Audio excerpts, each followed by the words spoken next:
ରାଜ୍ୟରେ ସ୍ୱାସ୍ଥ୍ୟ କାର୍ଡକୁ ନେଇ ସ୍ୱାସ୍ଥ୍ୟମନ୍ତ୍ରୀଙ୍କ ବଡ଼ ଘୋଷଣା। ରାଜ୍ୟରେ ଏକାସଙ୍ଗେ 3 କୋଟି ଲୋକଙ୍କୁ ମିଳିବ ସ୍ୱାସ୍ଥ୍ୟ କାର୍ଡ। ଇନ୍ସୁରାନ୍ସ ନୁହେଁ, ଅସ୍ୟୁରାନ୍ସ ମୋଡ୍ରେ ଚିକିତ୍ସା କରାଯିବ। ଉଭୟ ଆୟୁଷ୍ମାନ ଓ ଗୋପବନ୍ଧୁ କାର୍ଡରେ ଚିକିତ୍ସା ସୁବିଧା ପ୍ରଦାନ କରାଯିବ। ସାରା ଦେଶରେ 27,000 ହସ୍ପିଟାଲରେ ମିଳିବ ଚିକିତ୍ସା ସୁବିଧା।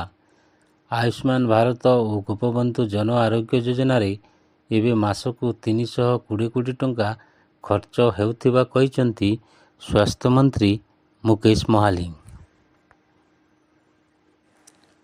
ରାଜ୍ୟର 4 କୋଟି 30 ଲକ୍ଷ ଲୋକଙ୍କ ମଧ୍ୟରୁ ପ୍ରଥମ ପର୍ଯ୍ୟାୟରେ 3.5 କୋଟି ଲୋକ ସାମିଲ ହେବେ।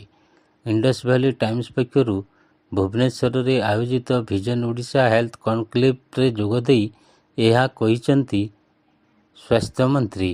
ସେହିପରି ଏବେ ରାଜ୍ୟରେ ମେଡିକାଲ କଲେଜରେ ପିଜି ସିଟ୍ ସଂଖ୍ୟା 1100 ଥିବାବେଳେ ଆଗାମୀ 5 ବର୍ଷରେ ଏହାକୁ ଦ୍ୱିଗୁଣିତ କରାଯିବ ବୋଲି ସୂଚନା ଦେଇଛନ୍ତି। ଆଗାମୀ 2 ବର୍ଷରେ ପ୍ରତି ପଞ୍ଚାୟତରେ ଥିବା ହେଲ୍ଥ ଆଣ୍ଡ ୱେଲନେସ୍ ସେଣ୍ଟରକୁ